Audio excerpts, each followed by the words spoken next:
What's going on, everybody? Welcome back to another episode of Unsolicited with Sam and Jordyn. I am Sam. This is Jordyn. I have beef with the United States Postal Service. How are you doing? I'm hanging in there. I know this has been an ongoing battle and anxiety for you. How are you doing, my love? There's so much to do and so little time. I'm in wedding planning mode. And I know I've been in wedding planning mode. I am in wedding planning mode, like deep. And we're almost 3 months away. So like it's ticking down. So it's pretty freaking crazy. But I one like I said, have beef with the United States Postal Service because I just got back like like when you send something to someone like it doesn't get to your address and then Yes. they send it back to you, which happened with you with Yes. your shower invitation, which is a completely different other story. I just got a save the date back in the mail that never got to somebody. I sent them out in August. And you August. just got it back? I just got it back. And it So says when it was like processed to like return, and it said December 31st. I sent them out middle of August. It gets processed to get returned December 31st, and then it got back to me last week. I would like to know where this save the date went on vacation in the interim because Looked like Texas. Like, I was like, what in the world? Like, your job as the United States Postal Service is to deliver the post. That's your only job.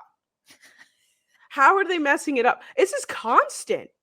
I also feel like mail was more reliable when there was less technology.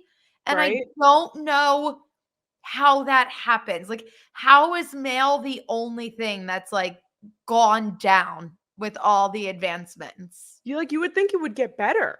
Yes. You would think No, it would get better. Spencer's having severe anxiety right now. My sister, for listeners that don't know. But she's in the process of applying to nursing school, and her top choice, everything is by mail still. Like, you print out the application, you fill it in by hand. Like, it's not an online process. And she had to mail everything in individually. Like, her transcripts went from one school, her application she mailed out, like all these things, and like her letters of recommendation, like it was all in one manila envelope. And she's been freaking out because she's like, how do I know it got there? Like, do they have it? Like, she's going through all the emotions right now, as I know you are with all of your wedding stuff. It was like that was like my fear was that like people would not get either their save the date or their invitation, or that people would send RSVPs back and we wouldn't get them in the mail Yeah. or like anything like that. And so that did happen, and it happened multiple times, but this one just showed up so much later than the rest of them for some reason. And I don't know, and I have to renew my passport. So, and the way they do it, you have to send your passport in the mail, your actual passport. They have to send it back to them so that they can hole punch it. So that I realize that you don't know this because you Yeah. just I got a just got my passport. first one. Like, Yeah. when your passport is expired, they hole punch it so that you can't use it or like almost like give it away like a fake passport. I remember this with like fake IDs and everyone was turning 21. Exactly. It's exactly the same concept. So I like took a new picture, like the whole 9 yards, but now I have to send it back and I put it off for so long and I finally went to the post office today and like bought tracking on it because God forbid Yep. my passport gets lost in the mail, like forget it. Well, Forget it. when I was getting my initial passport, because the passport that I have now is the first one I've ever had in my life. And I remember I was so perplexed by the concept that I leave my genuine birth certificate in the hands of these people, and then they just mail it back to me, and I have no idea when I'm getting it back. And I was like, what do you mean? I remember she like had like my receipt, all my paperwork, my picture, everything. And then she went to Staple with my, and I was like, oh, no, like my birth certificate. And she was like, oh, like, no, we keep this, like you'll get it back in the mail. And I was like, what do you mean I get it back in the mail? You can't, that's like my genuine, like that's not a copy. You need Yeah. your real Yeah. birth certificate. And I was like, everything about this gives me the ick. No, it's horrible. Absolutely horrible. But yeah, I hate the United States Postal Service. I despise it. It's like you have one job. I just got some Christmas cards in the mail, like that were posted for December. Yeah, it's like, do you guys not know how to deliver mail? Is it just like They're probably so shocked that people are still mailing things. They're like, Jesus Christ, we still have things to do. it's like, yeah, like people still use the mail and it's like, yeah. So anyway, there's a lot of stuff, but that was like my main concern. And my bridal shower got spoiled. I was so nervous. So, for context, I'm invited to Sam's bridal shower that was supposed to be a surprise. Correct. All of a sudden, I get a text from Sam with a picture of the invitation I was supposed to get to her bridal shower that I never received because it got mailed back to her. Even And though it had then your correct address on it. even though it had my perfect correct address on it. So random, so bizarre. And then she goes, yeah, and like it all got spoiled for me. And I didn't know, like, I was like, oh my God. She opened my invitation and I spoiled her shower for her. How did it actually get spoiled? Are you okay? Oh, I'm fine. It's like I knew it was gonna happen. I genuinely had no idea when or where it was gonna be. Actually, it boils down to March Madness, believe it or not, is the reason why. So, long story short, I was possibly going to be going to the Final Four for work, and it's the same weekend as my shower. So, and the thing is, I had my first dress fitting the Friday, like, so my shower's on a Saturday. It was gonna be that Friday afternoon, and it just so happened that it lined up. So my mom was like, "Oh, this is perfect. It's exactly how I'll get family in town and everything." Like, they'll be like, "Oh, we'll come to Sam's dress fitting," and like, and I had have no idea. Yeah. And so, and again, I still had no idea, but I text my mom and I'm like, "Hey, I think I need to change my dress fitting because I'm gonna be going to Arizona for work." And she was like, "You you can't." And I was like, "You can't tell me I can't go away for work. Like, no, like I'm going away." Yeah. And she apparently like went in a full investigative journalist mode and was trying to find the contact information for my coworkers to reach out to them to tell my bosses that I was not allowed to go. And, like, it was she was, like, was going and she was calling Michael. Michael was at work, and he was like, Is someone dead?" And she's Yeah. just like, "How do I get out of this? Like, how do I tell her she can't go away for work?" And he was like, I don't know. I don't know." Like, it was, like, a whole thing. So, finally, she had to tell me because if it Yeah. was, like, a trip for, like, my friends or something, it'd be one thing, but it was for work. Work. And Yeah. so she was like, "Can you ask your bosses?" And so I just, like, let them know, and they were just like, "Oh, it's fine. Like, you're good." But it had ended up getting spoiled. But then I went to my dad's office, which is a couple blocks away. Not a couple, it's a bunch of blocks away. But anyway, I walked down to his office and, he was like, "Oh yeah, I talked to your mother. Blah blah blah blah blah. I was gonna call Angelina's, which is where it is." And And I you went, didn't know that. "Oh, it's at Angelina's." And he was like, "Oh man." He's like, "Now I gotta call your mother and tell her that I fucked up." And my mom thought it was very funny. Like overall, Good. like, it's Okay, a very good. funny situation. But yeah, so my bridal shower was spoiled, but I don't know who's gonna be there. I don't know what we're doing. Like it's still gonna be a surprise. And a bunch of people don't know that I know. Yes. Unless they So watch the it'll show, then they know that I know. But well, no, and also with these things, I feel like in this day and age, there's too many moving pieces. it's It's hard. so hard, especially like when we have full-time jobs, we're adults, like we all have lives. Like it's so hard to like plan a full surprise like that without you having any idea. Yeah. But it's all good. It all It's all worked out. good. I've been just doing so much wedding stuff over the weekends. We picked our food and like did the whole thing. We got our cake, all that good stuff. I'm doing my hair and makeup trial this weekend. I feel like planning a wedding and prepping for a wedding is a full-time job in and of itself. It really is. This is why women didn't have jobs. Yes, This is because they were exactly yep. why. That and we had to cook and clean and stay home with the kids. I don't know what woman out there told us that we had to work for full-time jobs and have dual incomes. It was stupid. I want to be home doing absolutely nothing. No, I'm just It's like kidding. we fought so hard for freedom, and it's like, why? For what? For what? So I can be stressed and anxious and tired every day of my Every life? day. Hello? Like, we both say that. We would die without working. Oh Like, yeah, we are workaholics that love our jobs. no, the day that I'm like on Saturdays, I literally just had this conversation with Michael. He's like, "Do you wanna just, like, sit down?" And I was like, "Sit down? Yeah. Like, Sit down?" who do I was you like, "Do you know how many things I have to do right now?" Yeah. I was like, "I have to go to the hardware store and buy 2 screws. Why? Like, I need to put up a shelf." And he's like, "For what?" And I'm like, "I don't know. It's something to do." Like, I was like, I physically cannot sit still. That's also the ADHD, but, you know. You Yeah. know. The unmedicated ADHD. Yeah, it is what it is, but, you know. Yeah, I get it. Ooh, I like that cup. Thanks, my dad gave it to me. It's Budweiser, and then it's, Yankee Stadium. Oh, I don't like that cup. It's okay. 75 years of Yankees. This is from 1998, this glass. Oh my Mm. god, the year I was born. This glass is as old as Jordan. Woo! He just, like, pulled out a bin, and he was like, "Here's a bunch of stuff from the '90s. You want it?" And I was like, "Sure." I And this was one of them. love 90s sports memorabilia. It needs to come back. Oh my god. It is the best at, like, everything. Yes, no. Everything is the greatest, and up until, like, 2000. Like, 2000's, like, the cutoff point. 2000's got a little chuggy, but Yeah. still love you. I know the Sixers faked me out so bad this week. They're unveiling an AI statue. Oh.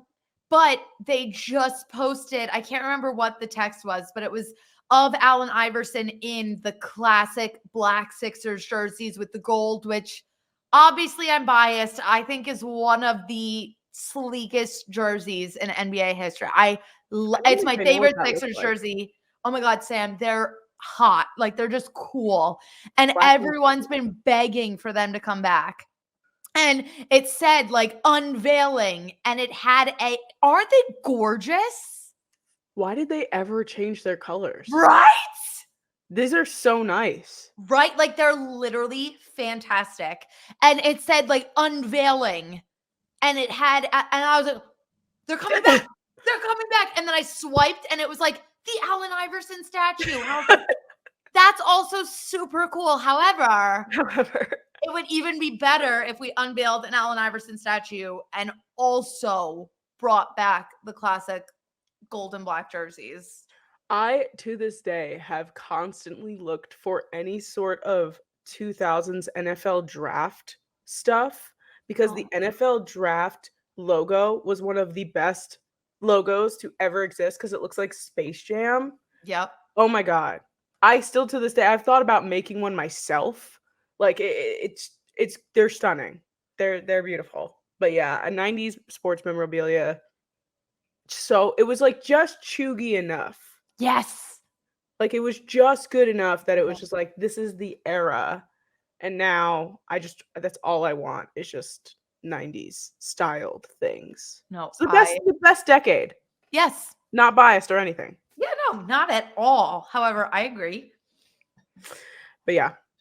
Well, speaking of you're talking about Philadelphia, are you ready to dive into this or would you like to get this out of the way? Yes. Okay. Um so Jason Kelce has officially retired from the NFL and we do have a little bit of a moment for him a couple weeks ago. Mhm. Um When we but thought he officially retired, right. and then I So had hope. that he wouldn't and there was talks, but it's official. How are you? I'm so sorry. It's It's like okay. a huge loss. It's really like it's affecting me. Me and my friends, like my Philly sports friends, were texting yesterday, and we were just like, it feels like someone died. Like you have that feeling of loss just because he's been such a staple and such a huge part of the Eagles, such a huge part of just Philadelphia and like our culture in general. Like he just embodies everything that Philly is in the best way possible. And I mean, he even said it in his press conference. Like, Philly is such a hard city to play for because we're very hard on you. Like, if you're fucking up, we will let you know that you're fucking up. However, we are a city that if you love us, we will love you for all time. Like, even if you're not, like, even if it's not your best day, if you're just giving your all and your heart, like, Philly will love you. Bryce Harper, for example, like, he's a Philly icon now, and someone that I think is gonna, I don't think anyone will ever have the Jason Kelce full package, but like Joel Embiid, Bryce Harper, like all these guys that kind of are giving that same energy. But it's really sad. And on one hand, I'm so happy for him because, like, after watching the Kelce doc and seeing how in pain he is in the offseason, and like he has these 3 young children, like his body goes to war every game, especially with the tush push. Like, he's the reason we were good at it because he's putting his whole entire body on the line every single time. Like, so on one side, I'm so happy for him that he can now like relax, take this time to be with Kylie, to be with his babies, to just like be. But yeah, no, I feel like next season is going to be so hard for me to watch. Yeah. Yeah. And I actually, no, go ahead. I was just going to say, I'm glad that I had like the precursor, because it's been like the last 3 years. It's been like, will Jason Kelce come back? Will Jason Kelce come back? So it doesn't make it easier, but there was no shock. Like, we knew it was coming. We knew it was time. It still hurts like a bitch. I was sobbing in my office, but I'm sure. yeah. I was misty-eyed. The second he came out, and when he like couldn't even make it through the first sentence, and like his like little tiny like, come on, like he was like trying to like get himself out of it, was like that's what tugged at my heartstrings. It was like you could see how hard he would like this was going to be for him, like let alone fans, family, whatever. Like for him personally, like he's giving up his job that he loves, and it's not because he wants to, it's because he has to, like for his health and for his body. And this is the thing, because I saw so many people like prior to the press conference being like, he still has gas left in the tank. Like, maybe he won't retire. Like, it would be the most Jason Kelce thing ever to hold a press conference to say he's coming back. And again, beautiful denial. I was also experiencing it. Like, I was like, yeah, maybe he will come back. Like, maybe he's like, who knows? And then it was like, Travis Kelce's there, Donna Kelce's there, Ed Kelce. I was like, he's done. He's done. But that's what's so hard, because I think physically right now, I do think he could play another season. However, it's the long-term effects that I think he's considering and prioritizing, which, as he should. Like, it's very dangerous, the work that they do. We've already seen a handful of players go down and I don't want to wish this into existence or whatever, but the CTE rabbit hole. Like, you know what you're getting yourself into. So I fully respect him and his decision, and I think everyone in Philly does. But it's just sad. It's so sad. It's very sad, but now he gets to focus on new heights. Yes. He gets to focus on his daughters, on his wife, which the most poetic and gorgeous romantic gesture a man could do is talk about you the way he talks about Kylie Kelce. God, that man has a pen. Assuming he wrote that all by himself, which I assume that he did, like, gorgeous. Yeah. Just stunning words. No, he's spectacular. She's spectacular. She is the queen of Philadelphia. She is the most like eloquently spoken. I can't even say the word. And yet there's Kylie Kelce, who, like, every time she speaks, I just feel like everyone stops and listens. Like, she has that kind of persona.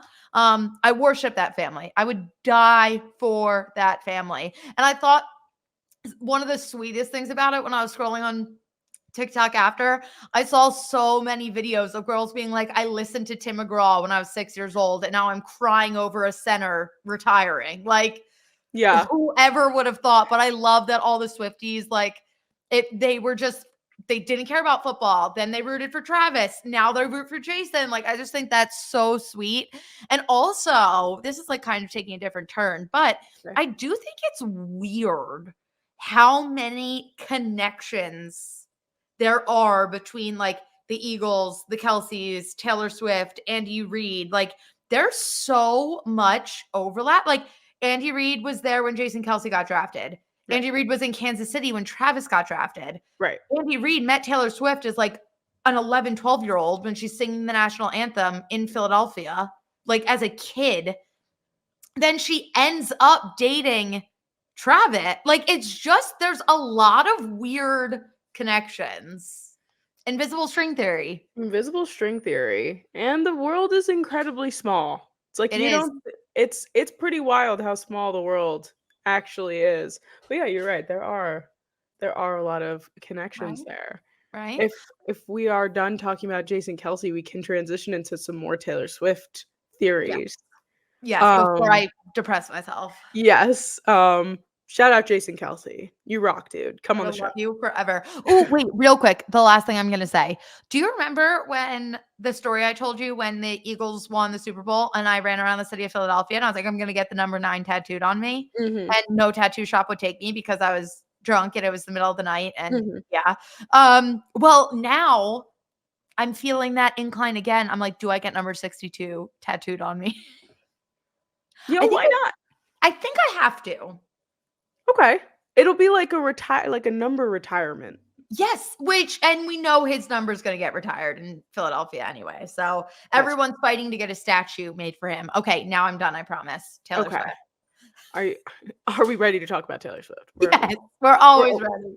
Always ready to talk about Taylor Swift. Now, I'm very interested to hear what you have to say about this because I've only seen a handful of things and I don't remember anything.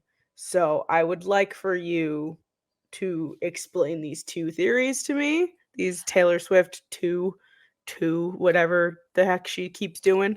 Yeah, so it all started when she was announcing, she showed up. Why am I forgetting? What award show did she just announce? Was it the Grammys? It was the Grammys that she announced Tortured Poets Department. So she obviously everything went blackout that afternoon. We were all under the impression that she was releasing Reputation Taylor's version. She showed up with the white dress and the black gloves, and everyone was like, yeah, because we didn't know Tortured Poets Department existed yet. Mm-hmm. So we were like, oh, of course this is giving Reputation because there's just a hint of black. Like, why else would we assume anything else?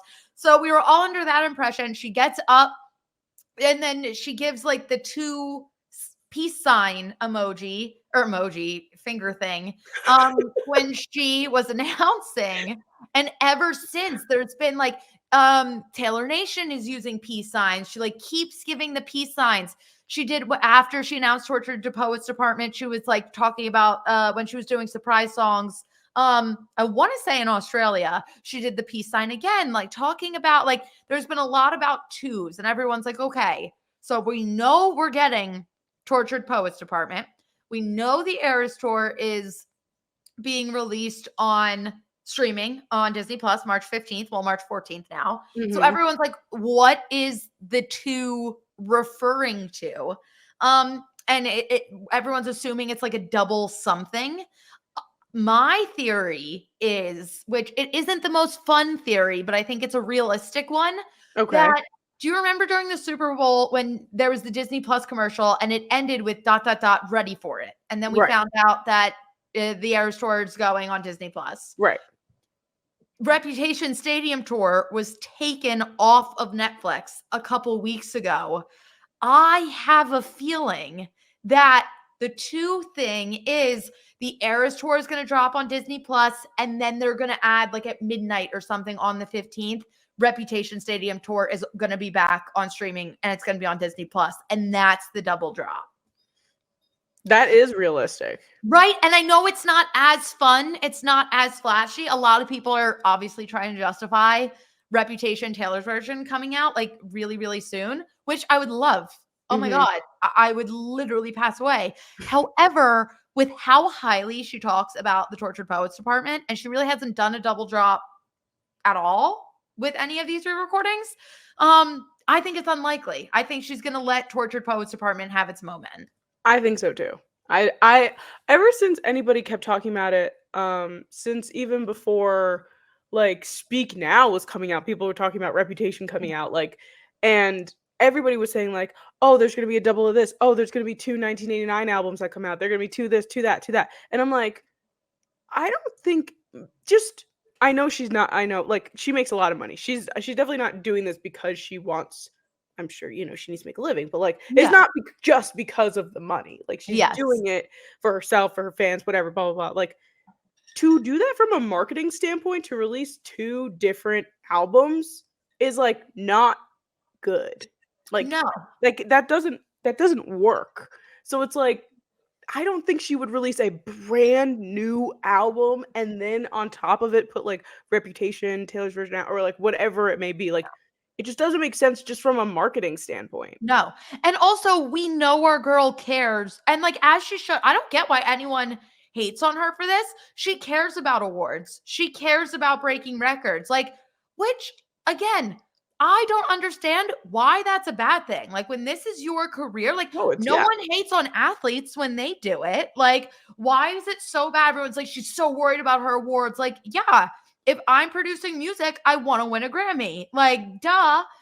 It's her I don't get the hate livelihood. there. Yeah. So I don't get the hate there. But again, she cares so much about like Billboard rankings, all that kind of stuff. I don't think she would do that for that sake. Like, I think she would want Tortured Poets Department to have its own moment. And also, she's literally said on the Eras Tour, like, this album was the most important for her ever in her entire career to write. Like, she needed this album. Obviously, she's saying without saying it that she just went through a devastating breakup with someone she was with for 6 years, probably thought she was going to marry. Yep. So obviously this album is very important to her. So yeah, I don't think there's going to be a double drop in that sense. But another double drop-ish theory, you know how she announced she released Midnights, and then at 3 a.m., the 3 a.m. edition came out with all the extra bonus tracks. Uh-huh. I think that is another sub theory that's actually realistic. So like the Tortured Poets Department will come out, and then maybe at like 8 a.m. the next morning, because she loves to do those like early morning random drops, we'll get all of the bonus tracks as like Right. that I could see. That makes a lot of sense. Yeah. That makes sense. But like to Yeah. put two albums out at once doesn't make sense. And also what I just thought of just now is the fact that now at every single Eras tour, she does 2 songs per instrument. So like she's been doing these Two. mashups, which is interesting to think about what you said a couple weeks ago about how she might she was trying to get through all these songs because she's gonna have so many more songs coming out and she's gonna want to perform them, and so she's trying to get through them all. Yeah. But like just the fact that she's doing a mashup of 2 songs for each instrument while she was normally just doing 2 songs just normal, like that's interesting. I don't know if that has anything to do with it. I don't know either. And that's the thing. It could be nothing. She could just be like, like I made fun of the Gen Zers for doing this instead of this. Now I can't stop doing this. I throw it up all the time. So like maybe it's just like a second nature thing and we're crazy Swifties and we're like, oh, there's a meaning. The only thing that makes me think there actually is a meaning is Taylor Nation using like putting instead of like where the sparkles would be, they're putting peace signs. Right. So I'm like, I do think there's something here, but I don't think it's going to be as exciting as people are like expecting it to be. Yeah, I agree. And you know what I saw too, speaking of Taylor Nation, I saw that somebody has like this thought that Taylor lost a bunch of her Eras Tour outfits, like traveling or something. And Taylor Nation tweeted at something and they were just like, they will be remembered or like something like that. And I'm like, oh my God, did she lose a bunch of her clothes? Outfits? Yeah, I'm gonna find the exact tweet. But yeah, like she's been wearing the same Midnights like bodysuit, the one that with the high neck, instead of like the normal one that she had been wearing for like a really long time. And like everybody's like joking like, oh yeah, she lost her clothes. And then Taylor Nation was just like, yeah, they like posted something and I was like, what the heck? Is this true? Wait, I'm gonna find it. Also, I think it's very interesting that she has this third Tortured Poets that just came out is The Black Dog, because I think that has something to do with Rhode Island, New England-y kind of thing, because the Oh, Black Dog is a store that's it like is. I didn't even think about that. it I was don't want another Rhode Island song. That's the yeah, last thing I need. it's like that's like oh yeah, that is the last thing that you need. But Oh, like I that hate the Rhode but like Island that's song. exactly what I thought of and I was like, "Oh, so she has the holiday house. She definitely knows the Black Dog. She's No, definitely that has makes so much sense. right?" I hate that. I know. I think this is going to be the version on vinyl that I end up buying because I have connections to the Black Dog. Black I love Dog. the Black Dog, but Ugh. like, I don't know. For those listening, I have some very, very, very lovely friends in Rhode Island that I love and cherish and adore. There are some people in Rhode Island that I'm like the least fan of. So We these do songs not. about We Rhode do not. Island. Also, on my drive to work now, the most random thing, there's a Visit Rhode Island billboard on 95 in Philadelphia. And I'm like, can you burn? Like, why do I want to see that on my way to work? The last thing I want to do is be reminded of that teeny tiny little fucking state. Can you burn?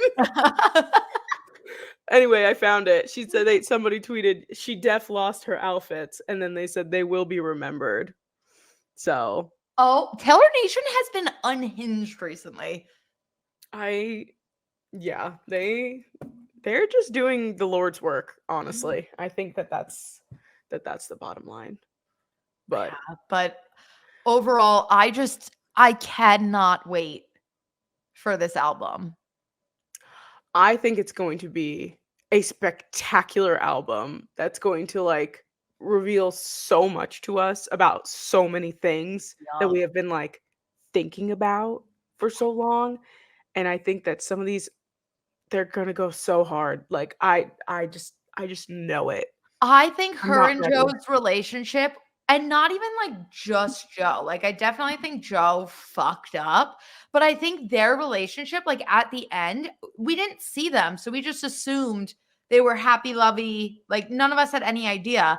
But like now looking back, I'm like, Taylor baby, how fictional was folklore? Like, like there's some things that like I'm like, hmm, and also like high infidelity on midnights. Like Mm, I don't think either of them in this relationship were perfect. Like I think this was a messy relationship at the end. Obviously started off great. Joe was good to her.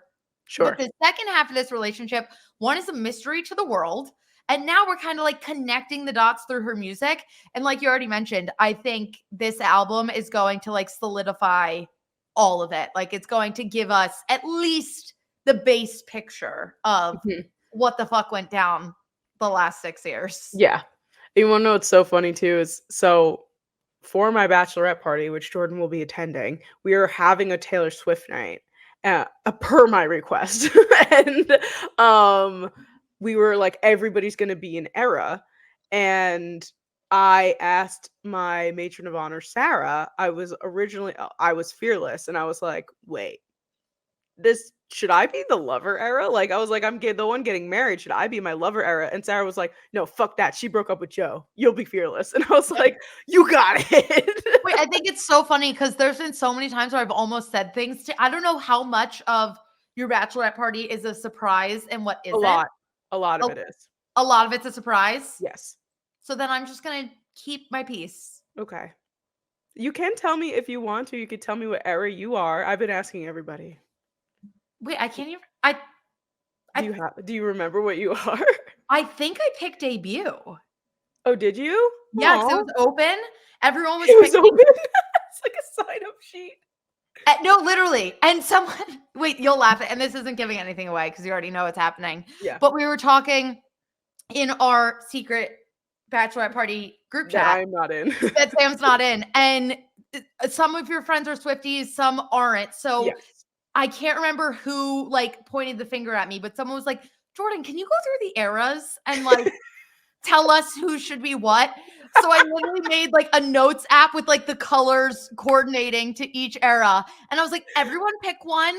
So then everyone started picking and debut was open. And I was like, especially because like I've gotten to dress up as so many eras for like the Yeah, Eras tour. I was like, sure. I've really never done anything for debut. And like I have cowboy boots, like it'd be so fun. So I was like, I'm gonna do a debut. I'm gonna go back to my roots. I love Um, that. yes, and I've also been listening to debut a lot recently. Really? Dude, It goes dude. hard. I'm like, obviously, I cherished that album when I was like 6, right? It changed my life. Now, when I'm turning 26 at the end of this month, I'm like, this album means a lot. Like, even the lyrics, and like, I've heard Taylor say it when she's like performing that, like, these songs, I relate to them more now. And I'm like, Yeah. she's right. Yeah. Like, it's No, crazy. it's true. I haven't been listening to the full album, but I did just like shuffle my music the other day because I was like, I don't know what I want to listen to. So I just put like my whole music library on, and Tied Together with a Smile Yes. came on. And I was like, oh, oh my God. Like it hits so hard. And she writing that when she was probably like what, 12 Yeah. is like so even more painful. But, Yes. like, thinking about that, like, that will always be something to relate to. You will Yes. always be tied together with a smile.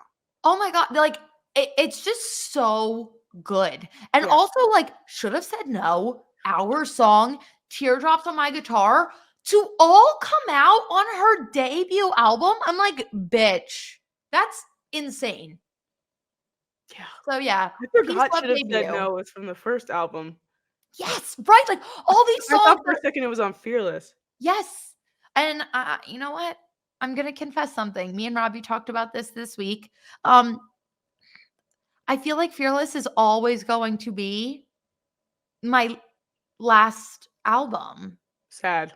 Sad. I love Fearless. I know, and I do too. And you can't not like any of these albums. That's the thing. It's like putting any of them last is like hard. A crime, but it's definitely the one that I listen to the least. Mhm. But like also The Way I Loved You's on there. That's like in my top 5 Taylor Swift songs of all time. Like it's crazy. But now after Tortured Poets Department comes out, we're gonna be able to have a top 10 and have one album excluded. Oh shit. Yeah. I didn't even Like think about that. that's nuts. 2011. Wow. That's crazy. I only have 10 fingers. Wow. Sad. We have to grow Yes. another finger then. Yes. Our evolutionary process begins. Again, in the opposite direction. We'll lose our pinky toes, but we'll gain an extra pinky on our hands. Yeah, it'll pop. It'll like come up and pew, pop Just so we can paint each nail a different Taylor Swift album color. exactly. Taylor Swift sparks evolution. Yeah. No, I don't know. Fearless is like I think like It's so nostalgic. I think I listened to Debut when I was younger, but I was like, this is a country singer. I don't like country music. So like I wasn't as into it, but like the hits, obviously, yeah, like Teardrops on My Guitar was on the radio. Like I loved it, but I wasn't in that state to like sit down and listen to an entire album. And then Fearless came out, and Fearless was the first show that I saw. Yep. And I remember she had Love Story with the princesses and being in love, and like it was like, you know, the whole thing. It was with so Taylor Swift. romantic and just like girly and fun. Yeah, it's like the one thing, especially at our age with Taylor Swift, is we've grown with her because we're so close in age with her. So it's like, you know, what she was writing about at Fearless was what we were going through. It's like going to high school and falling in love with somebody, and like obviously them not being the person that you're gonna be with forever, and like, you know, like all that kind of stuff. And so Fearless is like a big thing. And I think it was the curls too. Yeah. As a curly haired girly, I was like, even though she doesn't actually really have those tight curls, but I was like, she's got curly hair, I got curly hair. I don't know. I just love Fearless. It's so golden and beautiful and fearless. No, and it's so funny. Brian, when he was with the Phillies, when he was in AA in Reading, they did so many like mini mic social media videos. And this is when we were like together but still talking, like we weren't seeing other people anymore, but we didn't have like the are we dating conversation yet. And I remember I'm scrolling and I followed the Reading Fighting Phil so I could watch all his videos or whenever he was included. And he was like often. And there was one that was like, what's your favorite Taylor Swift song? And I'm scrolling and these guys are like, I don't know. Some guys gave a couple. And it cuts to Brian. He goes, Fearless. And I was like, excuse me? Somebody So I cooked here. text him immediately. I was like, Fearless is your favorite Taylor Swift song? He was like, oh, I don't know. He was like, the social media manager just said, like, no one knows one, so just say this because I can't keep having guys say, I don't know. Oh. So I was like, my dreams are crushed. I was going to say somebody cooked here. Exactly. I was like, that wasn't me. Who added a spice? Like, Oh my goodness. I love that. I love yeah. that so much. Well, would you like to talk some NFL offseason stories before we get into our last segment of the show? Yes. And there's one that I really want to talk about with you. Yes. And it's a sad one for you, but it's a Oh. Saquon Barkley. Yeah. The thing is, I've been mentally preparing for it. Yeah. So I kind of came to terms with it like playoff time because I was talking with my Big Blue Avenue co-host Tom, and that is the Giants podcast that I do. We were talking about it and like going back and forth, and I was like, what I think is going to happen is he's going to say he's a Giant for life. He would love to be a Giant for life, and the Giants will offer him a contract. It will not be enough for him to stay. He will not get tagged, and he will hit free agency. And I don't know if they did offer him any sort of money yet or not, but it's not going to be enough for him to stay. We don't have the cap space for it. But the thing is that he's either going to end up in Houston or in Baltimore, and I am like okay with him being Yeah. in any of those places. If he ends up in Houston, that team is a Super Bowl contender. 100%. Like, I would love to see Saquon Barkley hit With the CJ Texans Stroud? with CJ Stroud. I'm sure they're going to dominate in the draft and, maybe even get some more receivers of some kind. I don't think I Dalton know. Schultz will be on the team anymore, so probably a tight end. I was hoping that they'd land T. Higgins, but then the Bengals, they Yeah, got they to tagged it. him. So Yeah, overall, obviously I don't want to see him go. Listen to this. Listen to this. If and when Saquon leaves, Daniel Jones is the longest tenured Giant active on our roster. We have no veterans. It is horrific. And so that's, I think, part of the reason why we are as bad as we are. because there's just been so much turnaround. Yeah. And like we are constantly rebuilding every single year, ever since Eli, ever since Tom Coughlin left. Like we are just not, we don't have anybody. So like if you're the player that's been on the team the longest is the quarterback that nobody even wants anymore, like that's not a place for you to be. So yeah, we're definitely gonna continue to struggle a little bit. Because like we do have people who are veterans on the team, but just not Giants veterans. Yeah. So yeah, I'm sad to see Saquon go. I don't want to see him go, but I will love and support him wherever he ends up because I know that he wants to be a Giant for life. It's just no hard feelings, nothing personal. I need to get paid. I get it. Valid. No, and I saw one report today on Eagles Twitter that was like, oh, the Eagles are in conversations for Saquon Barkley. And I was like, no, we're not. Like, obviously we may have like picked up the phone just like to do research, but like if the Eagles are going to go after a running back, we're just going to sign DeAndre Swift. Like, why would we do that? Yeah. And other than the Eagles, the only teams I've seen are what you already mentioned, Houston and Ravens, which, like you already said, either one of those, like we love Lamar, we love CJ Stroud. They're in the AFC, like he can be on the other side, and you can love him and support him and root for him, and just wish him the best for the rest of his career. Yeah. Also, no offense to the Eagles, I don't think that Saquon would even go. No, I don't think he would either. Like he really loved the Giants, and I don't think he would be. Like I feel like he'd be like, "Nah, I'm good." Like, yeah, I'm not gonna go play the Giants twice a year. I think the Eagles Twitter world. One, did you hear that AJ Brown like called? Did you hear about this? Is this just an Eagles thing? He called who? got so mad at Eagles media that he called in on 94.1, like WIP, like our Eagles radio. No way. Like roasted them and was like, of course no one likes us. We don't even like us. Like there are no issues in like literally tore them apart. And I was just like, Yikes. I forget why did I say that? Where was I going with that? I said Saquon wouldn't go to the Eagles. Is it because the Eagles don't like the Eagles? I feel like I had a closing thought. Okay. But it escaped me. So I don't have a closing thought anymore. So I just hope you enjoyed my AJ Brown story. I didn't know that. So yeah, it was wild. Oh, but yeah, he was just like going off on. I keep trying to say the same thing over again, hoping it'll spark where I'm going with.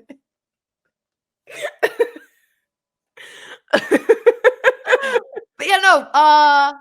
AJ Brown. But no, Unhinged. going back, I feel like I was probably just going to circle back to be like, Saquon is like, he's a true guy. Like he really did love his time in New York. I don't think he's going to hop within, the division. Let me ask you this. I feel like we did chat about it a little bit to go off topic out of the NFC East for a little bit.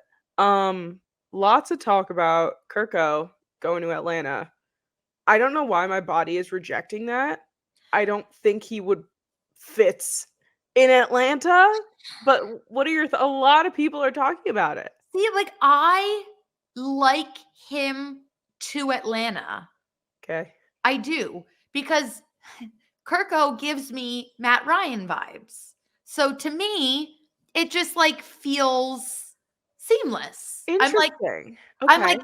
and maybe that's why it makes sense. But I feel like Matt Ryan and Kirk are like similar, but like both good quarterbacks. Like Kirk could be a Super Bowl quarterback. Like obviously he's not a Mahomes. Like he's not the most versatile. He's older. Like Mahomes was probably the worst name I could have pulled. I don't know why that it's like, oh, you're either Kirk Cousins or Patrick Mahomes. Obviously not, but like clearly not. However, that's where my brain is at the end of today.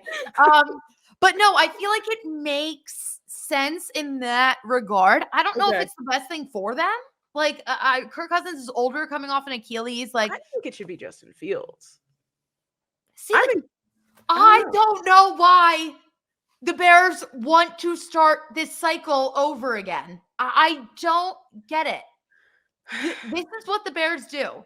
They draft a quarterback, they kill him, they throw him away, and they're just bad over and over and over again.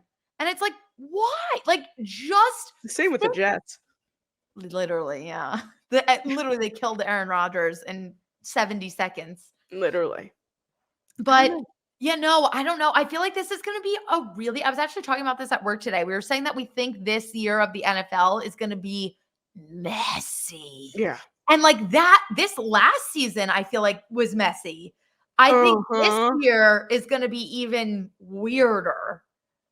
I mean, speaking of messy, Russell Wilson just getting the fuck out of Denver. Like done, you're dead. Bye. $85 million. I was gonna say, imagine being the Broncos and like all like the executives for the Broncos sitting around and being like, yes, we would rather lose $85 million than keep Russell Wilson one more year. I cannot even believe it. But the crazy thing about this is the fact that Russell Wilson will be getting paid a shit ton of money from Denver, so he can go and get signed by a team for like the veteran minimum. Yeah. And like I know Russell Wilson is getting older. I know we haven't seen the best out of him, but they did beat the Super Bowl, champions last year. They beat the Chiefs in the regular season. He's still Russell Wilson. He still has a Super Bowl under his belt. He's still a good quarterback. we were talking about this, yesterday? I was Yeah. shocked. Like, not shocked. Like, obviously, I knew Russell Wilson isn't a long-term solution for the Broncos. Like, they have so much young talent. Obviously, they're literally a quarterback away from being a very, very, very good football team. But also, coaching. Coaching has been an issue for the Broncos. And my thought process was, like, what weren't there rumors this year that, like, Sean Payton came in and was like, didn't want Russell Wilson, so he was doing all this shit to get out of Russell Wilson. Like, and I just feel like the second half of this season, the Broncos looked 10 times better than they did last year and then the first half of this year. Like, they were starting to figure it out. So I genuinely thought that the Broncos were going to give Russell Wilson. And again, given how much they're paying and how much it cost them to lose him, I thought they were going to give him one more year. Maybe they could still draft JJ McCarthy. Like, if that's who you want, you could keep Russell Wilson, still have drafted JJ McCarthy and be fine. Like, who cares at that point? And again, bench your rookies, have your, like, I don't know. I thought it was a really weird, like, I get it, but I also don't like it. I think it also had to do with just the chemistry. Yeah. I think Yeah, that you're right. maybe it was a locker room thing. Maybe they talked to teammates and everyone was like, we're done. Yeah, like maybe just the fit just wasn't there. And Yep. and Russell probably just wasn't feeling it either and just had to head out, I don't want to see him in Minnesota, though. Honestly, that does not fit right with me at all. Because Kirk Cousins belongs in Minnesota. That's where he belongs. I don't want to see Kirk Cousins leave Minnesota. Yeah. A lot of people don't. Like, it's just, that's where he belongs. And that's where he is such a Minnesotian. He is. Oh, I just love Kirk Cousins so much. I was even watching, I don't know if you saw it. It was on Instagram. I forgot who posted it, but they posted like the mic'd up of him popping his Achilles.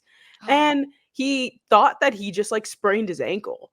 And he was just like, I'm good. And he's like on the sidelines and everything. And he was like, whoever the backup was, Jared Hall, I guess, was his backup at the time. Anyway, he like goes into the game and he's just like, you got it, Jared. Just keep on running the ball. You got this, buddy. Blah, blah, blah. And he's like getting like hoisted into the tent. And I was like, he's such a good person. No, he's an angel of a human being. Did you see when he posted that he got a grill? And yes, I was like, oh my God. Justin Jefferson was like, we got to get you diamonds on there. It was just like a gold grill. I know. It did, like, he was like smiling. He kind of looked like he had like wooden teeth. Yes. And I was like, Kirk, what are you doing, buddy? I do love that everyone just calls him Kirko now. I love calling him Kirko. Yeah. I adore him being called Kirko because it's like, that's like what he is now. It's like with the chains and the grill. It's like he's Kirko, I love it. I want him to stay so bad in Minnesota. I hope they figure it out. I know. We'll see. It's going to be a crazy, crazy offseason, though. It's going to be a crazy draft. Yeah. We were talking about possibly 6 quarterbacks going in the first round. It's insane. Which is like unheard of. What or not year? The first round, in the top 10. What? Why am I blanking on year? Was Joe Burrow 2021? 2020? 2020, because it was the first inside draft. I feel like this is the craziest draft since then. Yes. We haven't had like a very heavy quarterback draft in a while. But there's also a lot of people talking about the first 3 picks. So it's like, usually it's like picks 1 and picks 2 will be a quarterback, and like pick 3 will be like a wide receiver or something. And like they're talking about or it, like a D lineman. Right. Like, yeah, something like that. But it's possible that like the first 3 picks are quarterbacks. And I think it's only happened like 4 times ever or something like that. I don't know. They were talking about it on Good Morning Football. I heard Kyle Brandt saying a bunch of statistics. But yeah, it's crazy. This is going to be a very, very interesting draft. It's going to be a very interesting offseason. Next week is free agency frenzy, which we can definitely talk about next week, which will be a lot of fun. Yes. And also, frenzy. If Sam does not have to work the NFL draft, we are going to get back together and do a draft 2.0 of our last year. And if you haven't seen it, it's still up on my YouTube channel at the Sporty Jordy. I'm pretty sure it's the first video when you come up. And it was me and Sam getting progressively drunker and reacting to every single draft pick of the first round. And you get like 20 minutes into that video and like we just have like plates of food and we're like, Will Levis? and then I kept saying, I was just like, Will Levis is next. Will Levis is next. And then finally, towards the end, I was like, we're not seeing Will Levis today. No. You know what's Oh so my God. crazy about Will Levis? His ex-girlfriend, the one who was with him at the draft. She's famous now. She pops up on my TikTok all the time because of her curly hair routines. Like Really? she pops up all the time. And I'm like, at first I was like, this girl looks so familiar. And then I clicked her and I was like scrolling through and like I ended up like really deep down. No, I think it's pinned at the top of her account. It's her in that red dress. Yep. From the draft. And I was like, oh my God, it's Will Levis's super hot ex-girlfriend. Yep. You know, she's one of the prettiest people I've ever seen in my entire life. She's stunning. Yeah, no. And I I don't know what also he follow did her. to fumble that bag, but I know. Oh my God, I can't wait. I freaking love the offseason. It's the best time of the year. It's like so much speculation. It's like the actual season, fantastic. Love to be there. But I feel like the actual season, I'm stressed all the time. Like this is when we can just like absorb. We can be silly. Yeah, we can make wild predictions. I saw one ESPN post that was like, Kirk Cousins goes to Atlanta, Russell Wilson goes to Minnesota, Justin Fields goes to the Steelers, Kenny Pickett ends up being their backup, JJ McCarthy becomes the starting quarterback of the Broncos, and I was just like, dun dun dun dun dun, like it's crazy. It's nuts. Because really think about it, one unexpected quarterback move this offseason changes everything. It's gonna be like a ripple. Yep. It's like one thing's gonna happen. And then it's just gonna go like that. Yep. Especially even after the draft. Oh, I love it. I can't wait. And we have one more segment to talk about that I have been forward to. Dying. Sam. All right. And before my notes. Anything, spoilers. If you have not yet read A Court of Mist and Fury, A Court of Thorns and Roses, we love you. We'll see you next week. Leave, because we are going to do a deep dive. Yes, I have completed A Court of Mist and Fury. And first things first, if we're going to put a rating on it, I'm giving it like a 9.2. Like, I adored this book, especially after, if you guys have been following our BOOKTAWK series, I was not a fan of A Court of Thorns and Roses until the end of the book, which I think a lot of people feel, but I was like genuinely like, I'm not really enjoying this book and I don't know why my friends are making me read it. And then now that I've finished A Court of Mist and Fury, I am already about 40 pages into A Court of Wings and Ruin. Yes. So I get it. Yes. I get it. That's what I feel like is so different about this series, because I feel like a lot of the series I read, again, when we talked about like pre-show, like young adult, like I feel like a lot of series are like the first book and then it's like trying to build off of the first book. It's like where this series, the first book is just the flame that starts the fire. Like, yes, 100%. Right? 100%. And I want people, like, if you are sticking around, even though there's spoilers to this book, and you guys do want to read these books, like, muscle through it. Because it took me a while it took me like 6 weeks to get through A Court of Thorns and Roses. It took me, like 2.5 weeks to get through A Court of Mist and Fury. That book is triple the amount of pages. It's huge. It's fucking huge. But just, you could battle through it. It's very worth it, at least just for the second book. I'm started in the third, and I'm liking it so far. So I love. Actually, when I finished the third, I was like, this is my favorite book in the series. I loved that book. Now that I've had time to reflect, I was wrong, and Mist and Fury is by far my favorite. All incredible, like fantastic. I just loved like the evolution in A Court of Mist and Fury, and like looking back now, there are so many parallels. Like eventually one day I want to go back and reread, because do you remember when, now that you know everything, do you remember back when Feyre met Rhys for the first time and his first words to her were, "I've been looking for you." When he's okay, wait, let's get into this. Let's get into it. is like an hour and 20-minute long episode. Yeah, so it's an hour long for everybody else. It's an hour and 20 minutes for the Yes. BOOKTAWK people. Yeah, so obviously I just have to go on. I would just like to go on the record that, and Jordyn knows this, Kat knows this. While I was reading A Court of Thorns and Roses, I did not like Tamlin. Mhm. And everybody were saying like, "Oh no, you love it. You have to like, he's in love with her and blah blah blah, and they're so perfect for each other and blah blah." And I was just like, get in a vibe. And I said, I don't like this man. And every time I typed his name out on my phone, it changed it to tampon. And I was like, perfect. I'm not even changing it. Valid. Yep. Nope. Because- He's tampon. And at the end of A Court of Thorns and Roses, I still was like, they're happily together? Question mark? I don't know. But it was because when Rhys came into the picture, I adored him immediately. Yep.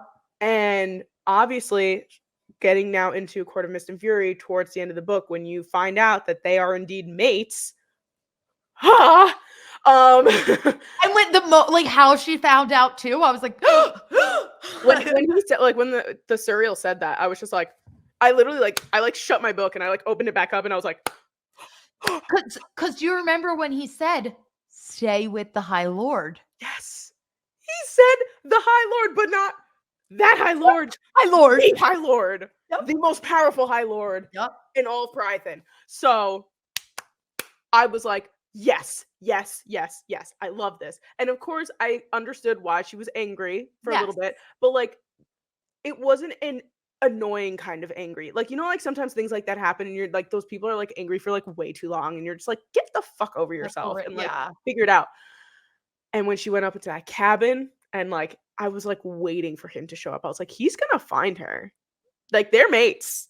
That they're gonna find each other and it's gonna be great. And when she opened that door and he was there, and I was just like, it's about to go down. I wish and it did. It went down. Chapter 54 and chapter 55 are ingrained in my memory for all of existence. It was it's so many pages of just the banter, the flirtatiousness, this and that. And then when he has to go to a court of nightmares and she's supposed to be kind of his slave, his sexy slave. I was literally like, please just, I was like, I don't even care who's here right now. I don't care if you're in the middle of public, please just succumb to this man. I need it. Oh my God. Oh my God. I have to confess something. Okay. I was at Brian's parents' house during that scene, reading that scene, and I literally was sweating. His mom and dad are next to me. I'm like, if his dad looks over and reads what I just peeks at my page, he's gonna be like, Brian, you have a dirty freak. So I literally had to take a deep breath. I went in the other room and Brian's dad was like, were we being too loud? Are you okay? Being nice, being I'm sorry. And I was like, no, I was like, you guys are fine. I was like, I'm just at a serious part. And I have to be over. I just have Brian to not be next to you. Yeah, he was like, are you okay? Are you okay? And I was just like, Brian, my book is so slutty right now. I was like, I cannot read this in good conscience next to your father. It was just, and it also is Rhys is the perfect amount of bad boy, flirtatious with the right amount of respect and love. It's you're not too loving, how kind of Tamlin is, how it's love bombing, overbearing, crazy, annoying. Insane. Yeah, annoying. And it's not the bad thing that you're this is not good for her. She should not be with this guy kind of deal. He's a perfect balance and just a stunning character. And I'm so obsessed with him. And I honestly cannot say more about Rhys. And I feel very true to myself that even during that first book, I was like, this is the one. Yes. No, and I loved Tamlin throughout the first book. I was like, I love Tamlin. But the second Rhys got involved, I was like, fuck. I was like, I love them both. And I texted one of my friends who I knew had already read it, who was like, keep me updated throughout your journey. She was the one who was sending me. She was like, don't search anything. If you want to see pictures of anyone, ask me. I'll send it to you. Like, she was doing a good job of making sure I got like the full experience. And she was very, very good at not giving anything away. Because I texted her like towards the end of A Court of Thorns and Roses. And I was like, am I going to get canceled for saying this? I was like, why am I in love with Reese? I was like, I love Reese. And she was like, oh, he's so arrogant. He's so annoying, which was perfect at the time. Cause I was like, okay. So like, she really does end up with Tamlin. I was like, fine, whatever. And then it started going and I was like, Reese? And she was like, haha, you know it. Yeah. But like, that was perfect for me. And that's what I was trying to do with you. Cause I didn't want to let on to how much I hated Tamlin while you were still reading it, because I wanted you to experience like the ups and downs of everything. Yeah. And I remember even saying to you, like, I didn't have an issue per se with him yet, but like I just didn't know how I didn't love him the way that Feyre loved him. Like I didn't feel that same way. And then I think even when I started A Court of Mist and Fury, I was texting you and I was like, please don't get married. Please don't get married. Like, I can't do this. Like, I don't want this to happen. And just all those parallels, though, like you were saying, like meeting them for the first time. And when he's like saying he's like going over everything and like explaining to her, like every single move that he did was because he knew that he loves her. It's like, oh. Oh my God, and when he realized that Claire was a real person. Like, that's what I mean. Like, he has that very, like, humane quality about him. Yes, and like, I see why he has to have the persona that he does. Like, in their world, you need that edge. So, like, I get it. But, like, I've seen some TikToks, like, to this day of people that are still, like, not on board with Reese. And I'm like, how? Like, literally how he is the most perfect book character ever, and I would do anything for him. I saw one girl being like, why do we forgive Reese but we don't forgive Tamlin? Like, and I was like, did you read the first book? Like, did you see what he did to her? Also, ignore everything else. What happened under the mountain when Reese nearly sacrificed his life to make sure that she was okay, and Tamlin just sat there like a sad fucking puppy. And when they were talking about that, like being under the mountain, and how Reese was so pissed off that he's like, he would have rather spent that time having sex with you or trying to have sex with you as opposed to trying to get you out. He's like, that was my last straw. And I was like, no, you're right.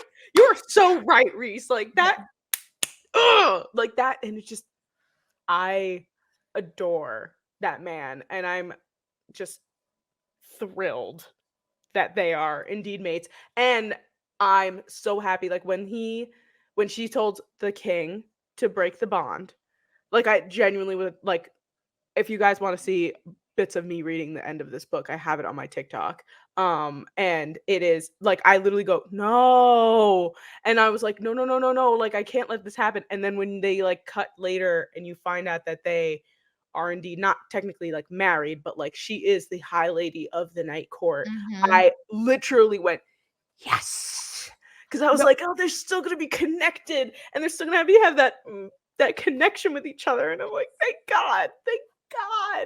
I made the mistake. I had like 120 pages left of Mist and Fury. And I was taking my lunch break and I get an hour for lunch. And normally I don't take it. Like normally I'll go pick up my lunch, but like I'll bring it back to my desk and I'll eat. And like I'll work slower, but like I'm still present. I'm at my desk. Like I never usually take like a formal lunch break unless I really need like a decompress. And that day I was like, okay, I'm going to go to Honeygrow. I'm going to take my full hour and I'm going to read as much as I can. And then I'll finish it when I get home. I literally had to end up staying late at work because I took an hour and a half lunch break and I finished it in my car sobbing in the middle of my work. Like I could not put it down because it's just like boom, boom, boom, boom. And I was like, I felt like I was getting like wrecked. And I was like, I can't just like go back and be a functioning person without knowing how this closes. No, I literally, because you said you will not move a muscle. Yep. Like, that's what you said to me. And when I was talking to Kat about it, she was like, you're going to want to like do this. Like, you're In not one going to want to sitting. stop. Yep. I literally finished work. I did not move. I picked up my book and I started reading. And I just sat there to the point where I was planning on making dinner for Michael and I before I left for kickboxing, and I wouldn't have been home until like 8:39 p.m.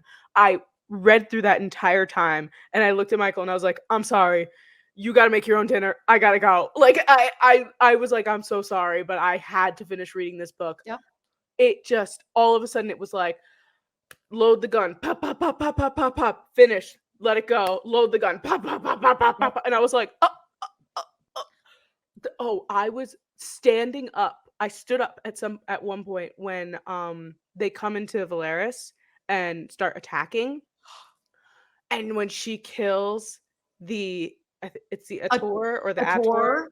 Ator, whatever. I think I called it, yeah, Ator. I say Ator, Ator. but I think it's the Ator. I think that's how you say Okay. it. But anyway, when she's up in the air and she's just like, this is for Reese, this is for my sisters, and she was like, and this is for me. I stood up. I was like, yes, yes. I was like, oh, and it is weird how sometimes female protagonists are like kind of annoying. Mhm. And Feyre, I never feel No. like that she is being annoying or anything. Like, yes, she has her moments where like you wish she was doing something else or, so on and so forth. But I've never felt like I hate her. And Yeah. like she's so just like not doing what she's supposed to be doing. She always does what she's gonna do. She's a badass. Yeah. And that moment I was just like, she is wonderful and utilizes her powers in such amazing ways. And oh, I adore it. I adore it. It's wonderful. It's fantastic, and I Oh love my it. god, and it just gets I have a few things. I have a list of random things that better I and better. Okay. wrote down. Lucian and Elaine, um, was not anything I was expecting. Um, that was random. Like, so first of all, Also, so the moment that it happened, I was like, Lucian, I was like, right this is now? not the time. Yeah, no, incorrect. Should not be happening. But just the fact that they were like, these fucking bitch ass queens coming in here trying to be all young and shit, so dumb. And when they were like gonna throw Nesta and Elaine into the cauldron, I was like convinced. I was like, Elaine's dead. Like Elaine is not gonna survive. Nesta will, but Elaine's gone. And when they said Nesta came or Elaine came out and she was Faye and like what, I was like, oh shit, like, oh, she's still around. And then Lucian going over to her, I was just like, what is what is he doing? And like I was just like, okay, random. And then he was just like, you're my mate. And I was like, bruh, what? Huh? Like I genuinely was just like, what a random fucking thing. And like a little bit too speedy. A little bit too speedy. And also, like, that just shows you the difference in like a boy and a man. Because like Reese knew Feyre was his mate and let her figure it out, let her accept it. Like he held it in and put her first, let her go through all of her things until she was ready. And then there's Lucian who's like, oh, your whole world just got fucked. You're Yeah. literally she's engaged to a human. She just became Faye. And he's like, oh, by the way, you're my mate. And she's like, die. Also, like she's like, what the fuck does that mean? Yeah. Like she doesn't know. She doesn't even know what's going on. She's fighting for her life on the floor. And then her other sisters. sister. Yes. Her other sister's about to get like Lucian. Move. And like honestly, I still like Lucian. I think it's annoying that he is so loyal to Tamlin. I don't like that. But like I can tell he may or may not flip at some point. I don't know if that's true or not, but I have a feeling because right now as I've started Wings and Ruin, like he's trying to figure out what Pharaoh's doing because he's like, I know you're not telling the truth, but he can't prove it or knows what she's doing. And I'm like, I respect that like he's on to her and like is like, something's going on. And like they're still friends. That's the thing. It's like, yes, he should have helped her out and when she was basically dying within the spring court. But like his hands were tied, and again, I'm not making excuses up for Lucian, but at the end of the day, like they're still friends, and they still like Feyre still has that like relationship with him. But I don't know. Now that he's connected to her sister, and this, and I don't know, but something's gonna happen. Also, Kat told me that some people don't like Nesta, which I don't understand. I don't get it either. I Because I personally love feel her. I'm obsessed with Nessa, and I honestly think you are going to be one of the people like me. Like Kat loves Nessa too, right? Yes. I think you're going to be very, very, very team Nesta. I think she's wonderful. Yeah, she's a fucking badass bitch. Yeah. And I could see the chemistry brewing between her and Cassian, and I feel like that is a perfect match. Like Cassian, it needs a woman like her in his life. So it makes a lot of sense. I'm also patiently waiting for Mor and Asriel to fall deeply in love with each other. I don't know why she's not giving him the time of day, but I'm sure it will happen at some point. But I'm like, talking about a fucking slow burn. God damn. This man's been waiting centuries for this. Yeah. And the only other thing I wrote on here was Tamlin is stupid. Fuck him. Did you actually write that word for word? Tamlin is stupid. Fuck him. Tampon. And that was all of my thoughts, at least towards the end of the book. You know, all of your thoughts are appropriate. And I'm just so excited to continue on this journey with you. We will probably be doing this segment every single week. Yes. Until I finish the series, most likely. And then I will probably end up reading more books that you've read. And then maybe you'll read books that I've read. Yes. And we'll just have a fun little book talk segment at the end of every show. Yes. We're talking about the books that we're reading. Yes. I am currently reading The Perfect Marriage. This one. I don't like it. I do not like it. I'm like 110 pages in, out of like 330. And I'm the type of person, like, I just need to finish it. Like, it's not bad enough for me to do not finish. I don't like the characters. It's written a little cheesy. The story, like the plot is great, but like just the way, it's not my cup of tea, but I'm getting through it. And then I have, I think 3 more after this. Then I'm getting back into fantasy. I'm reading Divine Rivals, which is like a duo. It's Divine Rivals, Ruthless Vows. And then for the entire rest of the year, it's the rest of Sarah J. Maas's available discography. I'm reading everything she's ever touched because I'm now obsessed with this woman. I will be, I think after I finish this series, I'll probably read None of This Is True. Yeah, phenomenal. Only to catch up with you too, because I've had this book now since Christmas and I haven't touched it. Yeah, Sam literally recommended this book to me, told me the general plot. I've not read it. I finished it. I'm now re-recommending it back to Sam because it was so good. Yeah, I've not read this book yet. I just got it for Christmas. And yeah, but I also have to read The Invisible Life of Addie LaRue. Okay. I will read that as well. Okay. And then more fantasy series. I have constantly been recommended Fourth Wing. That's on my list. I'm gonna go through Throne of Glass, which is Sarah J. Maas.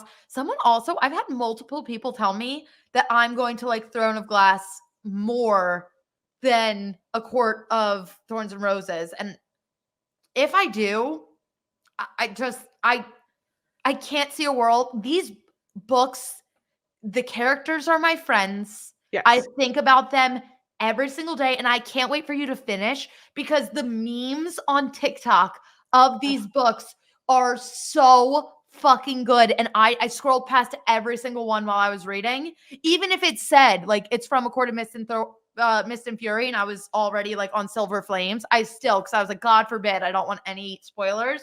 But the second you are done, I'm going to send you all of them and you are going to cry laughing. So they're unreal. There's a few that I've seen already that when I do see something that even if it's like a filter, like I will scroll past it because I'm like, I know I don't know all the characters yet. So I'll Yeah. scroll past those. But like there was one that I saw, I think you might have reposted it. But it was like recent during both Court of Thorns and Roses and A Court of Mist and Fury, and it was like, fuck your boyfriend or something like that. And I was like, this is great. I'm like very happy to be on this side of TikTok now. But I do scroll past a lot of stuff because, like you said, I don't want to get spoiled or anything. But yeah, Fourth Wing was something that my friend Erin has actually recommended to me. She said she's already read it twice. Oh my God. Now that, as of right now, Fourth Wing is just 2 books, right? And the third one I've been told is on its way. Okay. But yeah, Fourth Wing and then Iron Flame, very similar, like, but it's like more like kind of think like Game of Thronesy, like there's dragons and stuff. But she was like, you have to read it, and I was like, okay, if you read Court of Thorns and Roses, I'll read Fourth Wing, and then we'll meet up in the middle. And she said, got it. So. I think after this, I'm going to be sucked in and just be like a full fantasy girly because I can't. I'm trying to read like a mortal thriller, and I'm like, I feel nothing. Like, where are the wings? Where is the steamy sex? Like, where is war? Like, where is war? I literally the way that woman writes like a war scene, I was like, and I'm not a war read, like I would never think that I would be like interested in it, but the way she writes it is like, I'm in it. Yes, I'm deep. You know, I'm like a fan of war books now. Yeah. Who would have thought? Who would have thunk? But yes, we'll talk more about A Court of Wings and Ruin next week. As Taylor Swift once said, reading is fun. Reading is so fun. And if you love reading and if you love us, make sure to get, why does I sound like I'm like ending a child's like program? We're actually an hour and a half long infomercial. So literally for A Court of Thorns and Roses. Sarah J. Maas, sponsor us. Sponsor us. No, if you like this episode, make sure to give us a thumbs up. Subscribe to us over here on the YouTube channel. We are inching closer and closer to 300 subscribers. And the second we get there, we are going to do another live podcast episode. So you do not want to miss out on that. Also, make sure to follow us across all of our socials. You can find us at the Unsolicited_podcast on TikTok, Instagram, and Threads when they're up and functioning. Fuck all the social media accounts today for just not working. Whatever. Make sure to check us out on Twitter at Sam and Jordyn. And then you can listen to us also on all audio podcasting platforms. And we love you. We'll see you guys next week. Bye.